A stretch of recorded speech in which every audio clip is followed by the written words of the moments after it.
Perkenalkan, nama saya Fajar Wahyu Irawan, nomor absen 19 dari 12 MIPA 7. Sini saya akan menjelaskan tentang surat perintah 11 Maret atau bisa disingkat dengan Super Semar. Surat perintah 11 Maret atau surat perintah 11 Maret yang disingkat menjadi Super Semar adalah surat perintah yang ditandatangani oleh Presiden Republik Indonesia Soekarno pada tanggal 11 Maret 1966.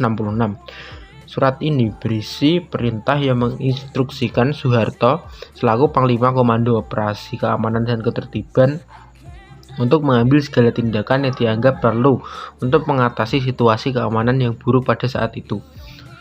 Surat pemerintah 11 Maret ini adalah versi yang dikeluarkan dari Markas Besar Angkatan Darat yang juga tercatat dalam buku-buku sejarah. Sebagian kalangan sejarawan Indonesia mengatakan bahwa terdapat beberapa versi Super Semar sehingga masih ditelusuri naskah Super Semar yang dikeluarkan oleh Presiden Soekarno di Istana Bogor.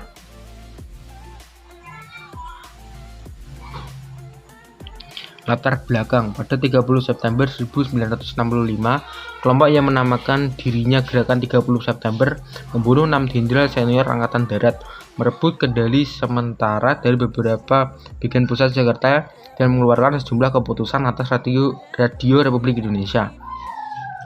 Soeharto dan pasukannya mengalahkan G30S dan dalam proses yang agak berlarut-larut yang berlangsung selama 6 bulan atau lebih.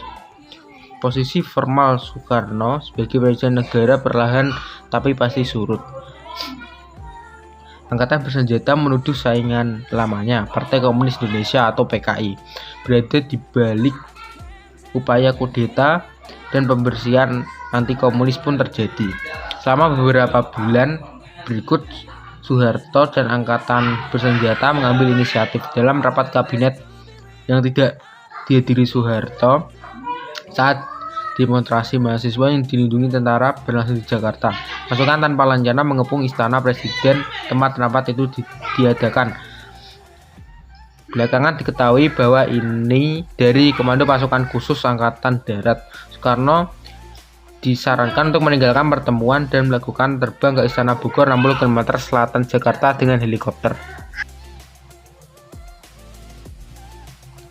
Sore harinya, 3 Jenderal TNI, Maijen TNI Basuki Rahmat, Menteri Urusan Veteran, Brigjen TNI Jenderal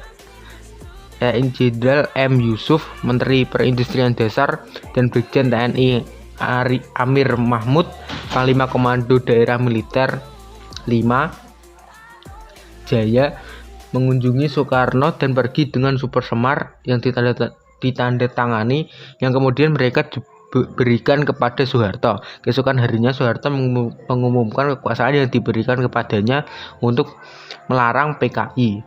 Dan pada 18 Maret, 15 menteri loyalis Soekarno ditangkap.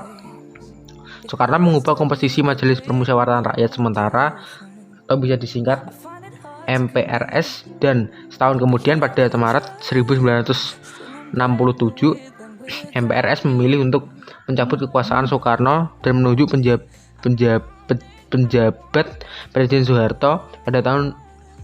Pada tahun 1968 MPRS menghapus kata penjabat dan lebih dari 2 tahun setelah peristiwa September 1965 Soeharto menjadi Presiden Indonesia.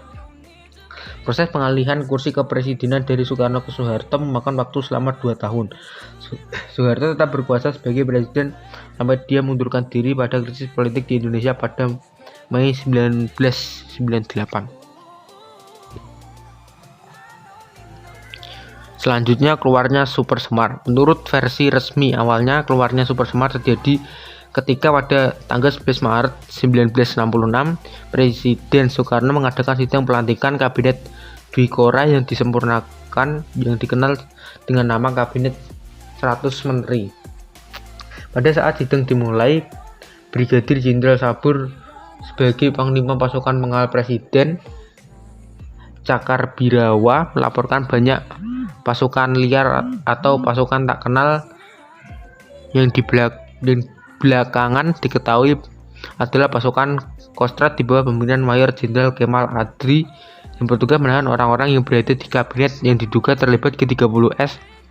Di antara adalah Wakil Perdana Menteri Subandrio. Berdasarkan laporan tersebut, Presiden bersama Wakil Perdana Menteri Subandrio dan Wakil Perdana Menteri ketiga Chairul Saleh berangkat ke Bogor dengan helikopter yang sudah dipersiapkan. Sementara sidang akhir ditutup oleh Wakil Perdana Menteri 2 Dr. J. Leimena yang kemudian menyusul ke Bogor. Situasi ini dilaporkan oleh Mayor Jenderal Soeharto pada saat itu selaku Panglima Angkatan Darat menggantikan Letnan Jenderal Ahmad Yani yang gugur akibat peristiwa G30S. Mayor Jenderal Soeharto mengutus 3 orang perwira tinggi Angkatan Darat ke Bogor untuk menemui Presiden Soekarno di Istana Bogor. Tibanya di Istana Bogor pada malam hari terjadi perbincangan antara 3 perwira tinggi Angkatan Darat dengan Presiden Soekarno mengenai situasi yang terjadi, dan ketiga perwira tersebut menyatakan bahwa Maijen Soeharto mampu mengendalikan situasi dan memulihkan keamanan bila diberikan surat tugas atau surat kuasa yang memberikan kewenangan kepadanya untuk mengambil tindakan. Menurut Jenderal Purn M. Yusuf, pembicaraan dengan Presiden Soekarno hingga pukul 20.30 malam, Presiden Soekarno setuju untuk itu dan dibuatlah surat perintah yang dikenal sebagai Surat Perintah 11 Maret yang populer dikenal sebagai Super Semar, yang ditunjuk kepada Maijen Soeharto selaku Panglima Angkatan Darat untuk mengambil tindakan yang perlu untuk memulihkan keamanan dan ketertiban. Sekian presentasi dari saya. Mohon maaf apabila ada kekurangan. Wassalamualaikum warahmatullahi wabarakatuh.